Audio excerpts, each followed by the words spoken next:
Jaya Radha Madhava Kunja Bihari Radha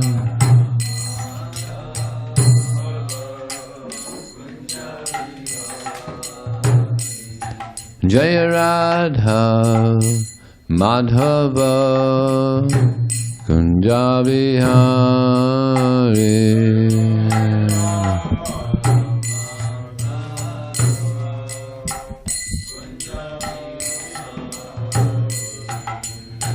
Gopi Jana Vallabha Girivana Dari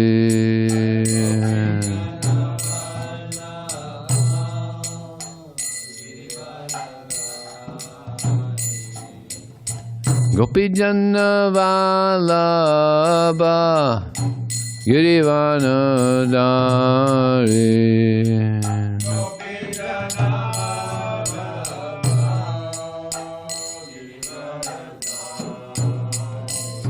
Jaya Radha Madhava Kunja Bihari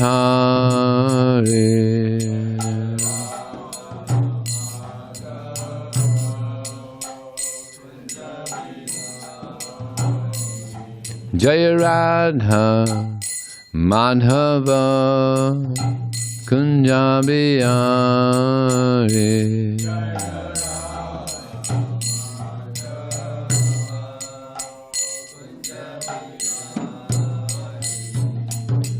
Gopi Jana Vallabha Girivana Dari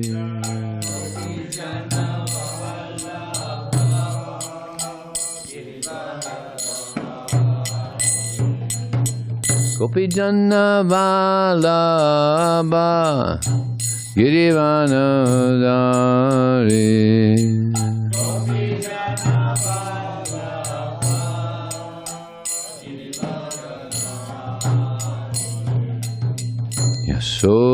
Yasodanandana Rajajana Ranjana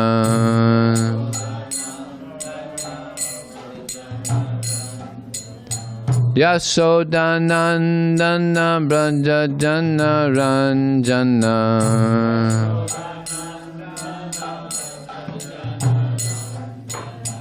Jamuna Tira Vanachari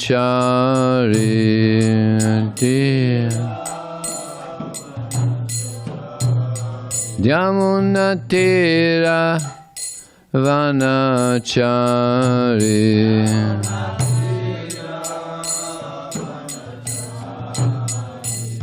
Jaya Radha Madhava Kunja Bihari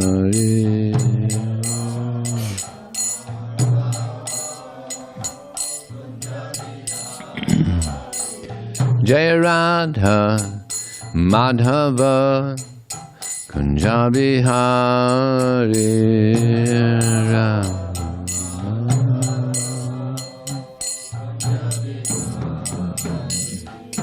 Gopi Jana Vallabha Girivana Dari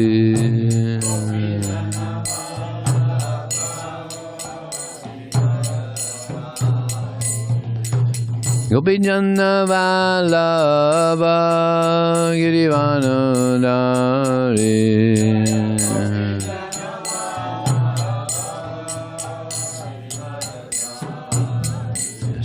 Sodanandana Rajajana Ranjana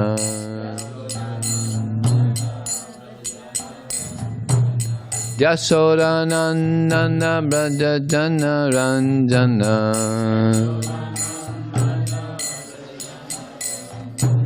Yamuna Tira Vanachari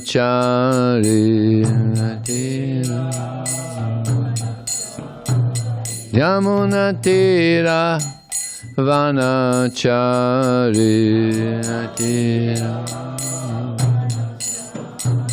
Yamuna Tira Vanachari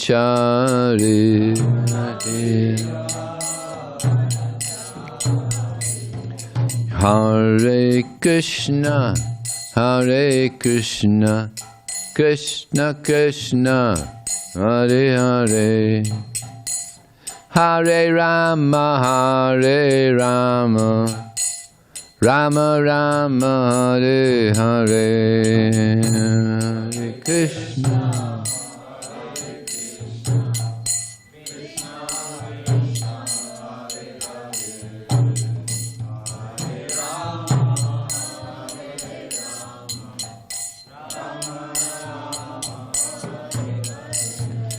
Hare Krishna, Hare Krishna, Krishna Krishna, Hare Hare, Hare Rama, Hare Rama, Rama Rama, Hare Hare.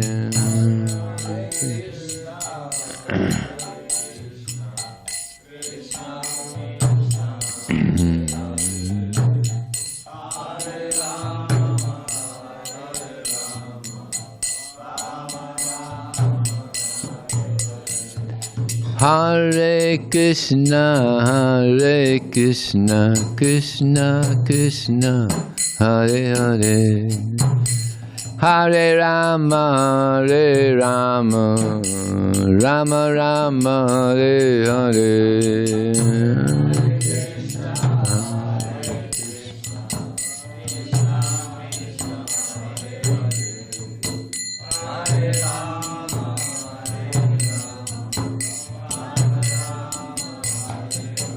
Jaya Prabhupada, Prabhupada, Prabhupada, Jaya Prabhupada.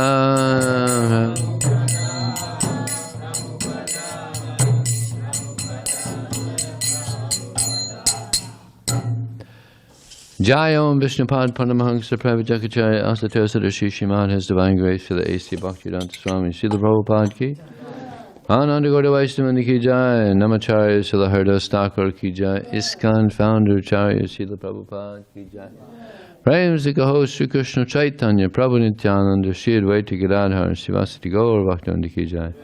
Shri Shri Radha Krishna Gopalana Samakun Radhakun Giri Govardhan Ki Jai. Shri Vrindavadam Ki Jai, Shri Maya Punavadam Ki Jai. Gangamaya Ki Jai, Jamunamaya Ki Jai, Tulsi Devi Ki Jai, Bhakti Devi Ki Jai, Samaveda Bhaktivinoda Ki Jai, Transcendental Book Distribution Ki Jai, Harinam Sankirtan Ki Jai. Go Premanandi, all glories some devotees, all glories some devotees, all glories some devotees, all glories some devotees, Shri Shri Guru and Shri Gauranga.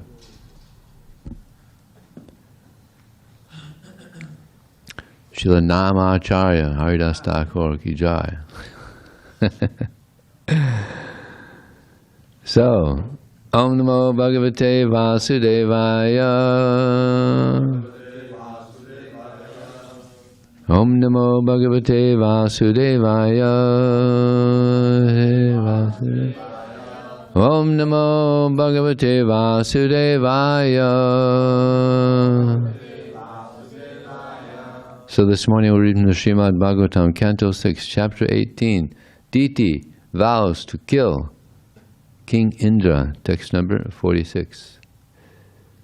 Ditir Uvacha Dharyase Vritam Brahman Bruhi Karyani Yani Me Yani Cheha Nisidhani Na Vratang Gunanti Yani Uta Ditiruvacha Dharyasya Vratang Brahman Bruhi Karyani Yani Me Yani Cheha Nisidhani Navatang Gunanti Yani Yuta Ditiruvacha Dharyasya Vatang Brahman Bruhi Karyani Yani Me Yani Cheha Nisidhani Nabratam Gunanti Yani Cha Yuta Ditiruvacha Dharayasyevatam Brahman Bruhi Karyani Yani Me Yani Cheya Nisidhani Navatam Granandi Yani Yuta Nitiruvacha Dharyasya Vratam Brahman Bruhi Karyani Yani Me Yani Cheya Siddhani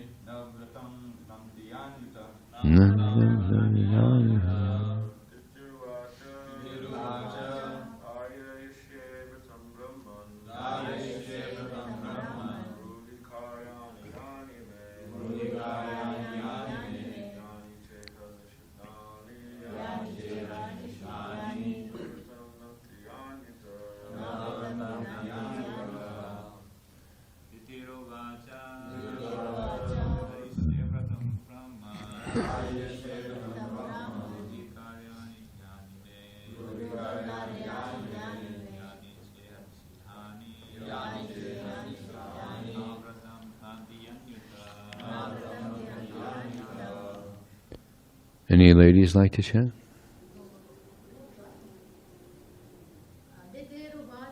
Ditiruvacha Dharyasya Vratam Brahman Bruhi Karyani Yani Me Yani Cheya Nisiddhani Navratam Bhavanti Ditiruvacha Diti said, Dharyasya, I shall accept. Vratam, vow. Brahman, my dear Brahmana. Bruhi, please state. Karyani, must be done. Yani, what? May, to me. Yani, what? Cha, and. Iha, here. Nisidhani, is forbidden. Na, not. Vratam, the vow. Gunanti, break. Yani, what? Uta, also. Translation and purport. By His Divine Grace, Srila Prabhupada ki. Diti replied, my dear Brahmana, I must accept your advice and follow the vow. Now let me understand what I have to do. What is forbidden and what will not break the vow? Please clearly state all this to me. Purport. As stated above, a woman is generally inclined to serve her own purposes. Kaśyapa Muni proposed to train Diti to fulfill her desires within 1 year, and since she was eager to kill Indra, she immediately agreed, saying, quote, please let me know what the vow is and how I have to follow it. I promise that I shall do the needful and not break the vow. Unquote. This is another side of a woman's psychology.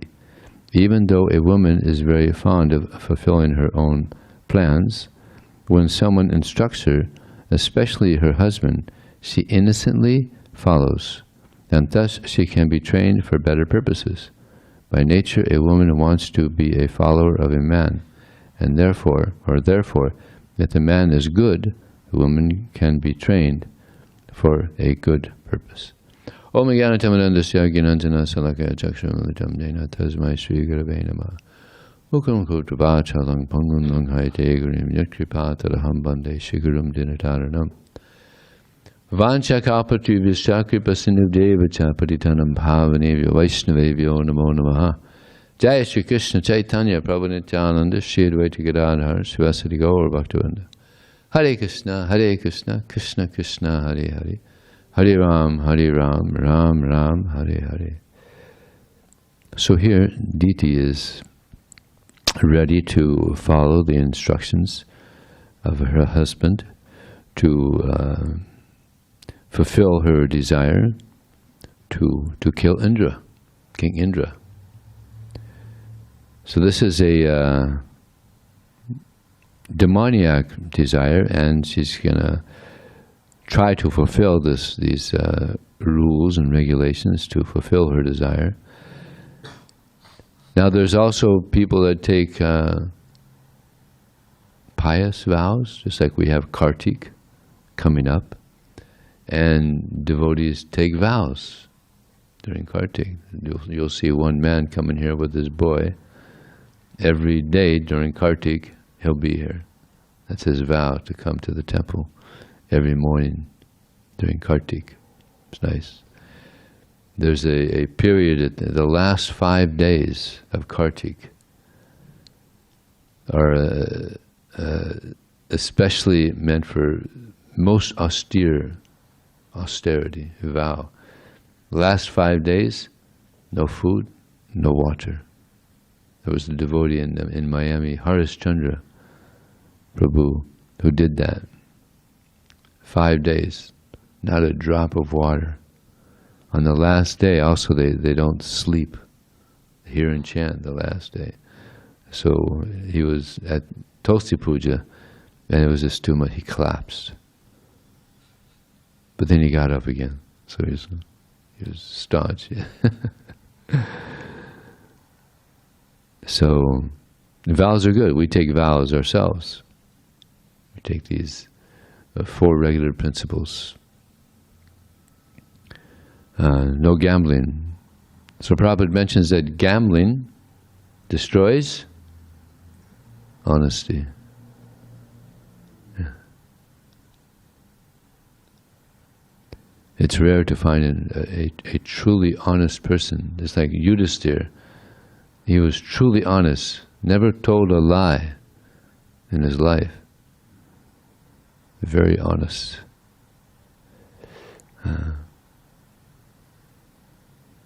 Of course, we had to also be honest with ourselves. It's one thing being honest with others. We have to also be honest with ourselves. Sometimes we have this air about us that we're some special soul, descended for the benefit of human society. But no, we're very small, very insignificant. One devotee said, Prabhupada, I'm the most fallen. Prabhupada said, you're the most nothing. You're just insignificant. So, yeah, we have to be honest with ourselves also. So gambling, intoxication, destroys cleanliness inside and outside. It's like people, they take intoxication, you can smell the breath, horrible. And they also become dirty externally. So cleanliness is next to godliness. I see Prabhupada said cleanliness is godliness. So it's so important to be clean. Therefore Prabhupada said that a brahmana is someone, when he goes to a place and leaves, it's cleaner when he leaves than it was when he arrived. Now there's some devotees, they make sure that it's dirtier when they leave than it was when they entered. It's a problem. But Prabhupada wanted us to come to the Brahminical standard. Cleanliness is such an important thing, because we have guests coming here, and they see it's dirty, it's not good. Prabhupada said that the prime duty of the manager is to see that everything is clean.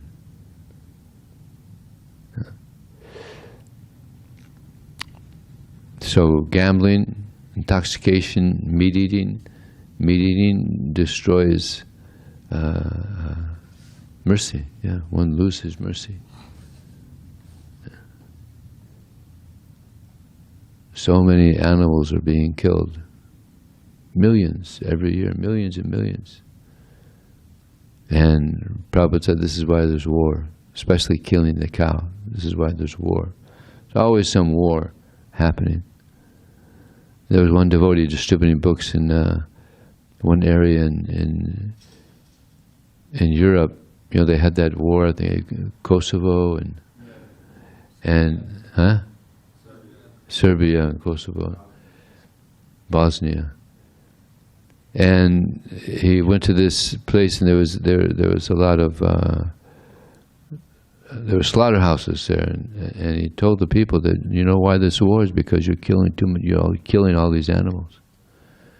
And many of them accepted, and they took books. Yeah.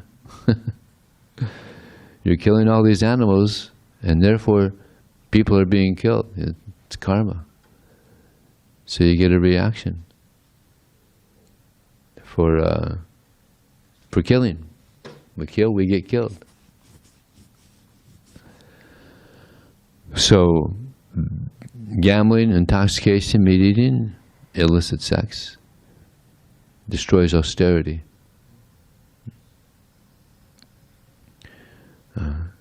Just like nowadays, if a boy is 15 years old, or a girl, and they haven't had sex yet, they're considered, they're like, what's wrong with you? Yeah, unusual, weird. Yeah. But they lose their innocence. They lose their innocence by all this illicit activity. Yeah. Generally, young people, there's some innocence there, but not when they engage in all these illicit activities. Innocence is lost. Yeah. So there's devotees that take vows that are very severe. Bhakti Siddhanta Saraswati Thakur took a vow of celibacy, Naishtika Brahmachari. And actually there's many Naishtika Brahmacharis in our society, because in India, even to this day, Indian males and female, they grow up and they don't have sex until there's marriage. And if they decide they don't want to get married, it's like there's a lot of brahmacharis in India, they don't want to get married. Brahmacharis, they just want to stay brahmacharis. They never had sex, never touched a woman. Imagine that, just so... The culture is still, of course, it's gradually dwindling very quickly, unfortunately, because of all the media, the TV, right? And the movies and all this. So it's gradually, very quickly diminishing. And during Kartik also, devotees take vows of going around Govardhan Hill. And sometimes it's amazing what they do. 1,108 rocks they have in front of them. And they'll pay obeisances 1,108 times, and then they'll move up. Yeah, and they go all around Govardhan Hill that way. Takes a while. takes a long time. But some people, they take that vow. You seen? Yeah, I've seen the pile of pebbles in front of them. It's amazing. And there's one devotee, Burijan Prabhu, who went around Vrindavan, the city of Vrindavan, paying obeisances. So he would pay obeisances, and his wife was behind him. She would pay obeisances, and she would put her feet on her head on his feet. This is the way householders would go around the Dham. He would pay obeisances, she would pay obeisances and put her head on his feet. And then he would go ahead, one step or one body, and then she would pay obeisances, put her head on his feet, all the way around Vrindavan. That must have took some time too. I don't know, Vrindavan, what is it, 8 or 10 miles? Maybe more. Yeah, maybe more than that. So they did that vow, and the Indians there, the locals, they were impressed, because they'd never seen Westerners do that. Indians do that, but Westerner, first time. Of course, they're a wonderful couple. Burijan's one of our most exemplary devotees, and his wife also. There was an arranged marriage. They'd never seen each other. Prabhupada told them to get married, and she was actually a famous actress before joining. Very nice devotees. So taking vows is very healthy for our advancement in Krishna consciousness. Asantusyasya viprasya tejo vidya tapoyasaha. If one is not satisfied in Krishna consciousness and breaks one's vows, then tapoyasya, that one loses what? Tapo? Yeah, that's austerity, tapo. Oh, now I'm forgetting the verse. One loses austerity, tapo, dasya, asanta shasya viprasya, tejo. One loses one's spiritual shakti. One loses one's one degrades himself and loses any shakti one may have had if we're not satisfied, and we break these vows. Asanto shasya viprasya tejo vidya, one loses knowledge, stops studying the scripture because one has become degraded. One loses attraction to Krishna if we break the principles, or we become offensive also. Asantushasya viprasya tejo vidya tapo yasaha. One loses austerity and reputation. And it said that for one who has been honored, dishonor is worse than death. So one loses reputation also if we're not satisfied in Krishna consciousness. So Diti here, she's taken this vow, but for a demoniac purpose. Generally, people will take vows for a good purpose, to advance in spiritual life. I mean, I can't think of any other instance where someone takes a vow for a demoniac reason. I mean, I'm sure there is. I'm sure there is. Oh, yeah, there's that one person that he wanted that whose ever head he touched, their head would crack. Huh? Vrakasura. So he took a vow. I mean, he was just eating ashes. No, but he was also he was just eating ashes, and he was cutting his body, and he was getting ready to cut off his head. And then Lord Shiva appeared. All right, calm down. What is it you want? So yeah, I mean, that's pretty austere. Eating just ashes, no salt even. Just ashes. And then, cutting his body up. And then Lord Shiva, he blessed him. Okay, you have that. So what did he do? He tried to, let's try it out on Shiva, then I'll have Parvati. Right? So Lord Shiva is running away from him, knowing it's going to work. If he touches my head's gone. So then Krishna intervened, and he said to this Prakashara, what are you doing? You're running around so much, you're going to get tired. Take it easy, chill out, calm down. What are you up to? And he explained what he was doing, and I have this ability that anyone's head I touched, their head cracks, so I'm going to touch Lord Shiva's head.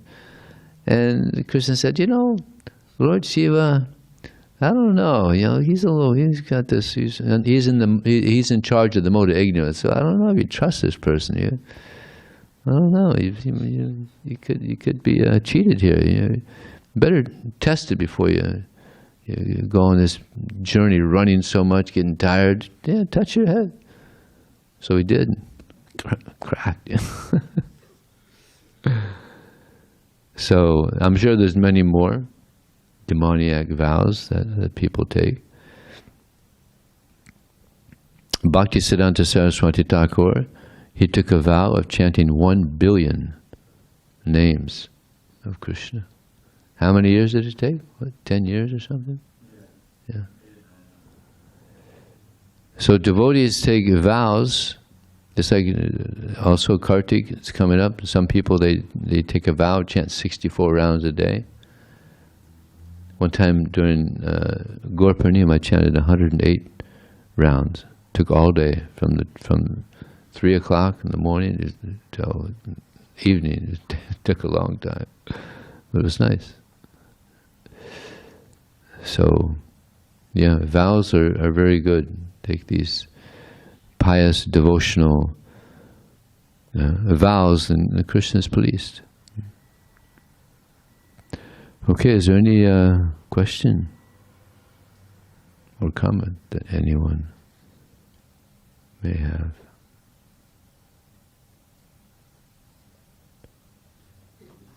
Yes. The microphone is nowhere to be seen.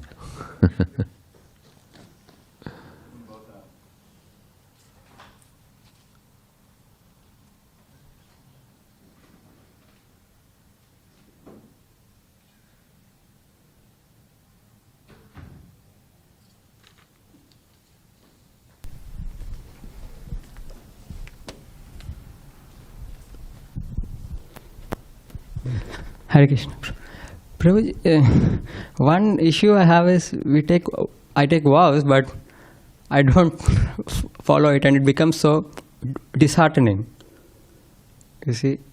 Well, there's vows that are unquestionable. We have to follow. Like we have these 4 regular principles, chanting 16 rounds a day. These vows are extremely important. And if we break them, Krishna and the spiritual master is very displeased. These are lifetime vows. So this is very important. Now, one may take a vow just like, let's say someone takes a vow, I'm going to chant 64 rounds a day during Kartik, and he's not able to do it. Krishna's not so pleased, but it's not like a lifetime vow. So it's not that big. Of course, Krishna's pleased if we make a promise and we follow that vow. He's pleased with that, but it's not like breaking these lifetime vows. Were you talking about something other than these 4 regular principles and chanting 16 rounds? As you mentioned, right? I think vows help us to build character, to improve our determination, and so it's important for our progress. But then after I do a mistake or something which is not appropriate or not according to Shastra, I think, no, I should not do this, and I say from next time I will not do this. But sometimes doing that becomes so tough. Yeah.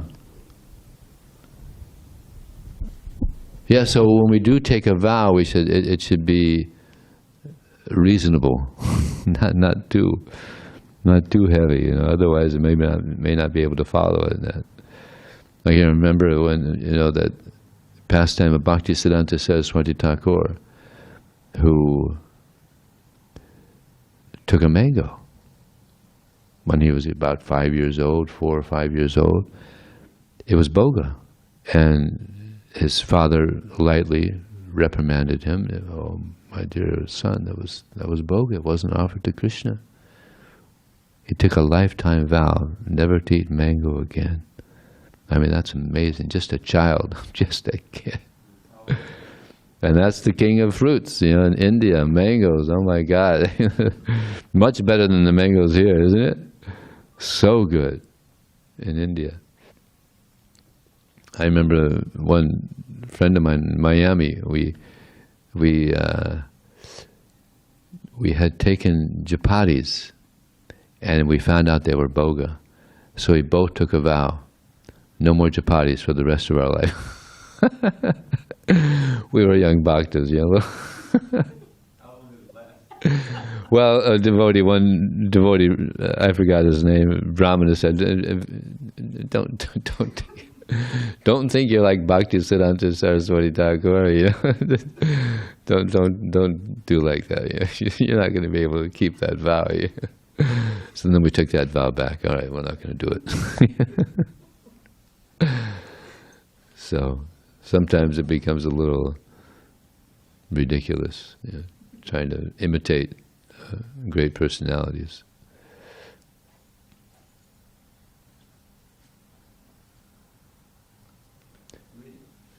Yes, Vijamani Prabhu. Hare Krishna. It's said on the purport that woman's nature is to follow the man.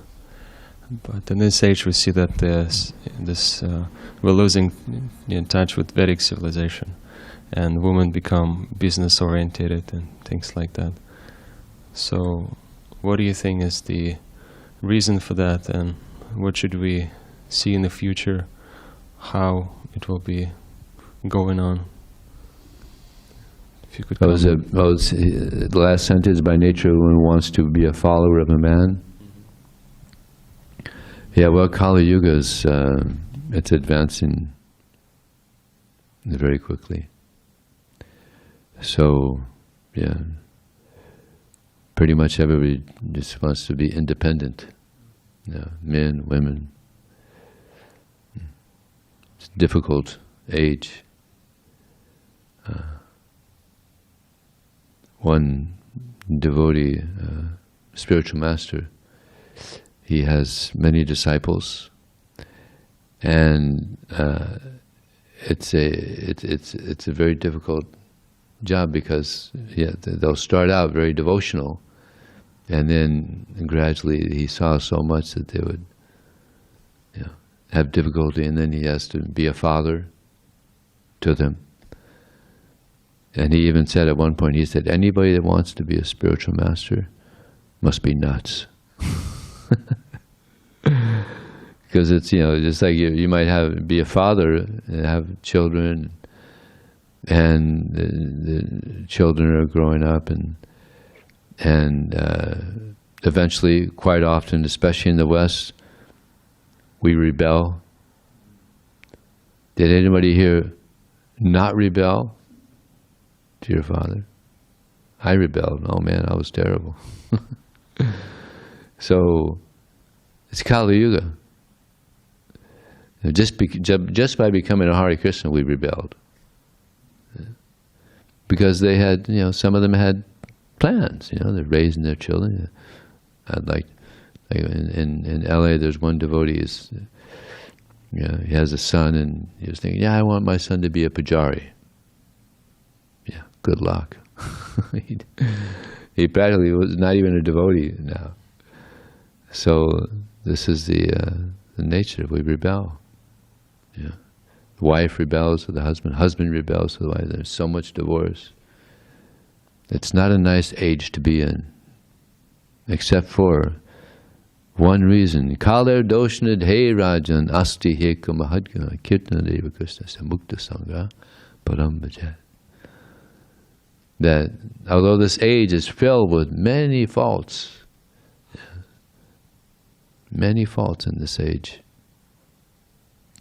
but the one good quality of this age is that simply by chanting Hare Krishna, Krishna Krishna, Hare Hare, Hare Ram, Ram Ram, Hare Hare, one can become completely purified of all contamination and develop one's love for Krishna and go back to Godhead.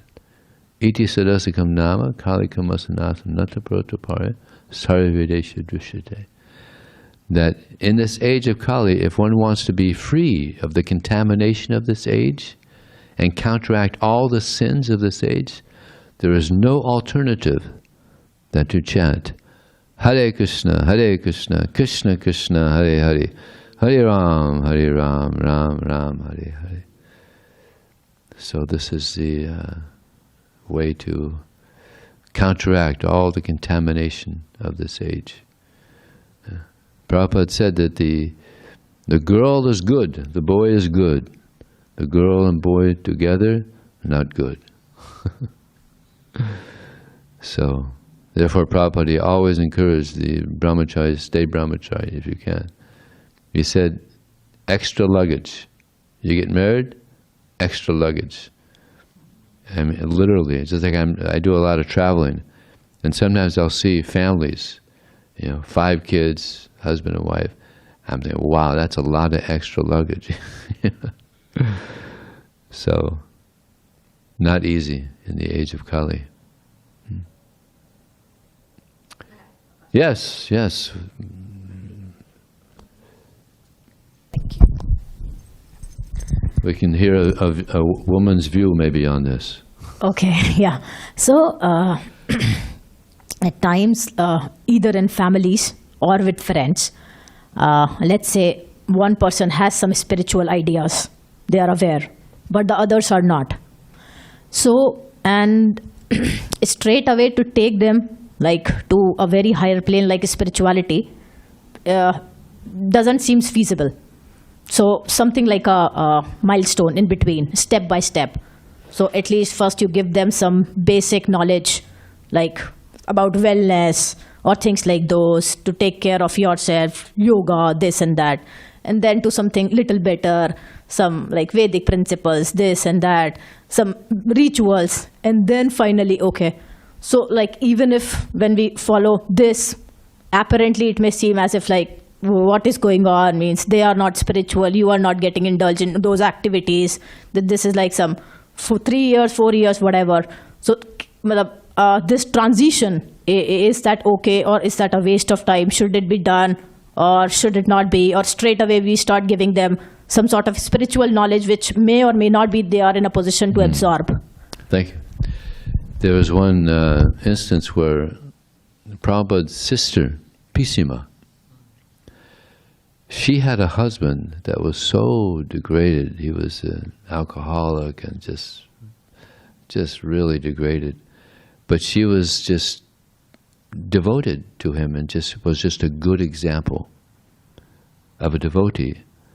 And eventually, he cleaned up his life and became a good, I don't know if he actually became a devotee, but he became a moral person. He stopped drinking and became a nice person. So it's called sadachar. Sadachar means purified activities. So if we're good examples, that's the best thing. Just like for many families have told me that the father and mother, they say if we're good examples, then the children, they follow. It's not so much what you say, but it's what you do. They want to see what you're doing, beyond the lips. So to be a good example is so important. And this is one of the reasons that Srila Prabhupada had so much success. And he was speaking wonderfully, wonderful philosophy, but his actions were also pure. He was a gentleman.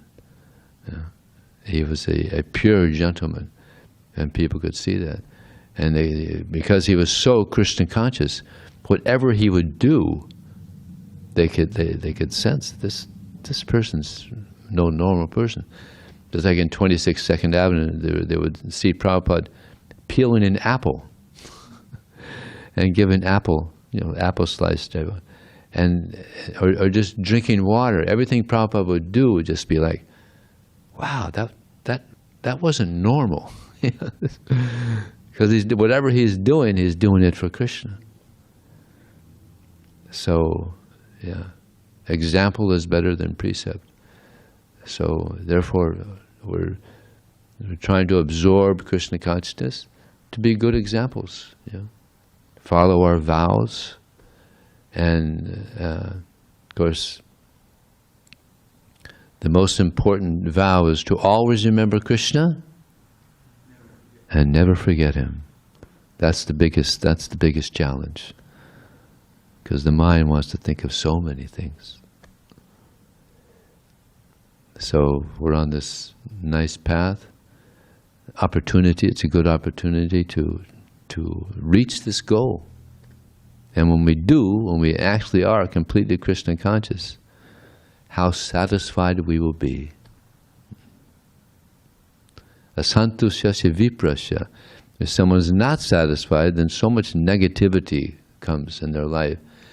But if we're satisfied in Krishna consciousness, then we'll just grow. We're going to continue growing and growing until we're eventually completely Krishna conscious.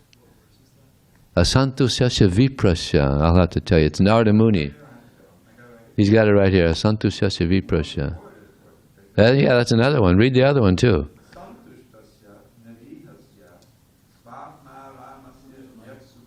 Get the mic. Mic. 7, 15, 16.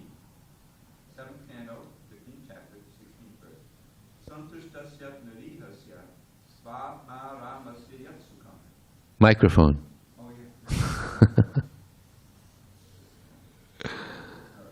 Third line.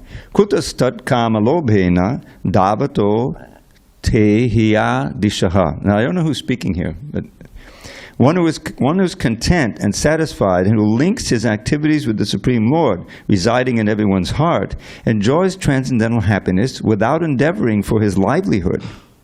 Where is such happiness for a materialistic man who is impelled by lust and greed, and who therefore wanders in all directions with a desire to accumulate wealth? Summarized in the next verse. Sada santushtam manasa sarva... Oh, I'm sorry. Maybe that was... Asantusyasya viprasya. Yeah, that's the one before. Oh. I looked at... Oh, here it is. That's a few verses later. 19. Asantushtasya viprasya... No, that's not it either. Yeah, tejo vidya. Tejo vidyat tapoyashaha. That's it. Sravantindriya laulyena Jnanam chayavava kiryate. Because of greed for the sake of the senses, the spiritual strength, education, austerity, and reputation of a devotee or a Brahman who is not self-satisfied dwindle, and his knowledge gradually vanishes. Hare Krishna. Narada Muni. Oh, Narada. Yeah. Powerful statement. Okay. Yes. Here. Behind you, just now coming.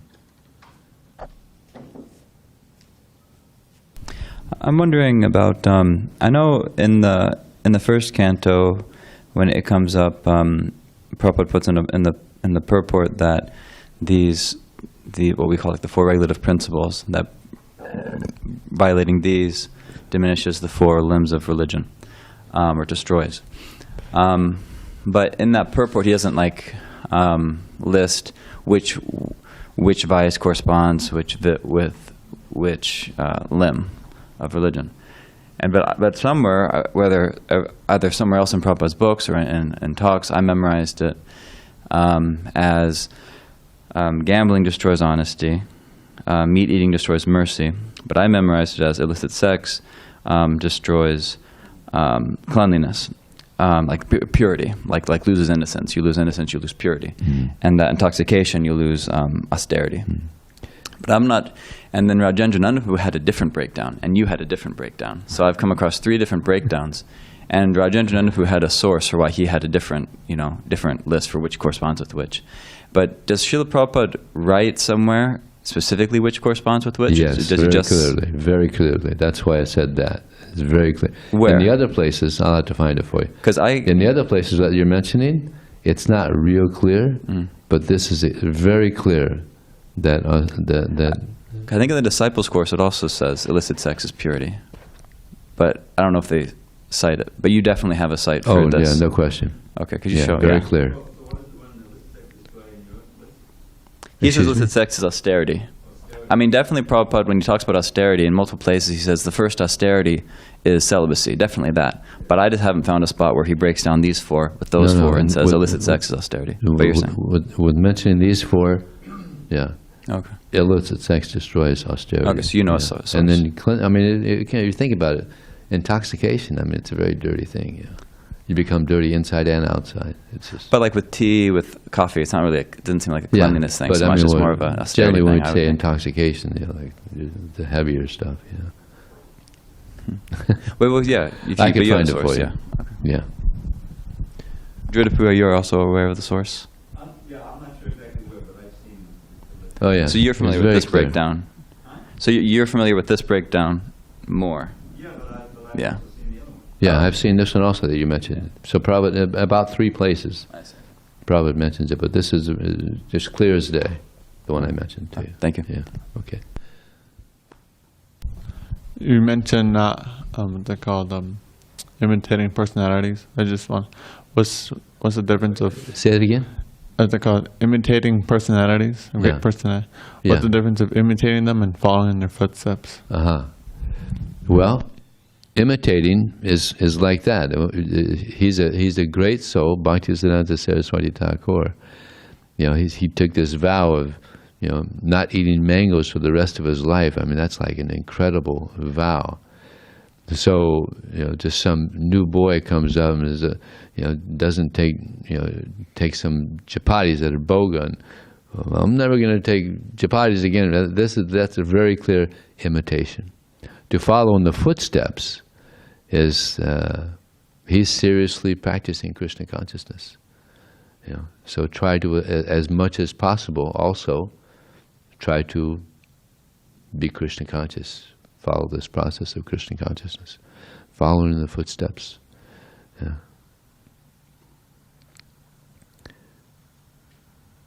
You have something to say? Yeah, one also it's in this book. It's a very small book actually. It's like Madhuri Kadambini. It's a small book, but Vishnu Chakravarti Thakur, he goes into the different stages of bhakti and discusses the different stages. And you have the platform of nishta, which is steadiness, which means that, yeah, I mean, they're steady in the activities of bhakti and steady in avoiding sense gratification. Whereas he describes I believe the term is anishtata or something like that, means unsteady bhakti, and he gives examples that devotees say, oh yeah, I've from this day on, no more whatever it is. I'm not going to have that second cup of sweet rice ever again, take the vow. I mean, joking, but whatever the vow may be. And because they're unsteady, they just, sometime later they just... So therefore, the encouragement is to get to that platform of, steady bhakti, which means, cleansing the heart, getting free of all these, unwanted things in the heart and, developing that spiritual strength. Therefore, we're stressing morning program every day. We're stressing all the different activities we're doing so we could get to that state. So anyways, that's just a comment. Yeah, very good. Thank you. Yeah. Well, Joseph's been waiting for a while, patiently waiting. You mentioned self-satisfied souls. Yeah. I've always had to satisfy myself, and I don't know if that's good or bad, but who is a self-satisfied soul? And Well, someone who realizes that they're the soul within the body, and they're satisfied in just serving Krishna. Akinchinasya dantasya santasya samatejasa maya santu manasaha sarvasukha dishaya. That one who is satisfied in Krishna consciousness, akinchinasya dantasya, who controls his senses, akinchinasya dantasya santasya, who is peaceful, akinchinasya dantasya santasya. You know that verse? Akinchinasya dantasya santasya. Sounds like Narada Muni again.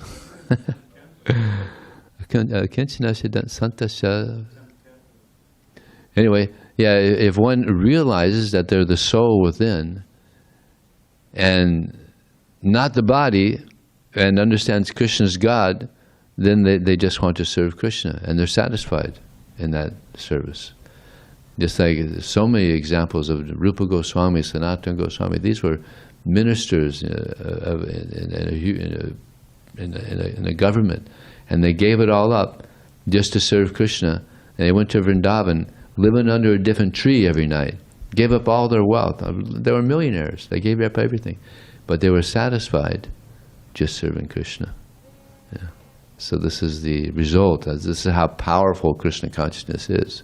You can give up everything and be satisfied serving Krishna. Yeah, it's Uddhava Gita. That's Krishna speaking this. Uddhava Gita, yes, Yeah. Uddhava Gita. Let me just read the official translation, because one who does not desire anything within this world, who has achieved peace by controlling his senses, whose consciousness is equal in all conditions, and whose mind is completely satisfied in me, finds only happiness wherever he goes. So the key is to always think of Krishna, and that provides the satisfaction. Then you can give up any. That's the six Goswamis, the greatest example of that. And we saw it with Prabhupada, because he was always, whether he was struggling on the Bowery or he was sitting in Juhu after it was built, he was completely satisfied in every circumstance, because he was always linked with Krishna and drinking that nectar of Krishna consciousness. Then everything else is, all the material stuff is zero. Doesn't even attract anymore. The vairagya is so significant. Yes. That's Krishna's words, akinchana siddhantasya. Uddhava Gita is such a nice, many chapters actually. Dantasya. I have another question, I guess kind of like a reference question. I'm thinking maybe you might know it, some of you might know it. When asked this question that Saul asked, how do you know the difference between following versus imitating? Your spiritual master said, he cited a verse. I think he said Shukadeva Goswami writes, says it right there, and I've got somewhere in Bhagavatam. I thought, definitely was a Bhagavatam reference. I thought it was Shukadeva Goswami, but he said, and he paraphrased the verse, he said, the difference is that following means you follow what they say. Imitating means you follow what they do. So when people say, do as I say, not as I do. So, it's in this, like with the example you were giving, like Bhakti Siddhanta, he, fasted for the rest of his life after he ate something that was unoffered, but he never ordered that people fast for the rest of their life from something to eat that's unoffered. Oh, I see what you're saying. That's an example of following him versus imitating him. And or Haridas Thakur chanted this. He didn't instruct that to follow me, you chant like this or something. But does that sound familiar to you? And is it Shukadeva Goswami? Is it someone else? Does anyone know what verse he was paraphrasing?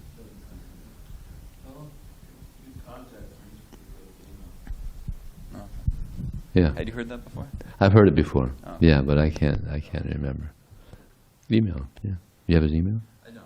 Yeah. I'll email. Okay, Srila Prabhupada ki Jai.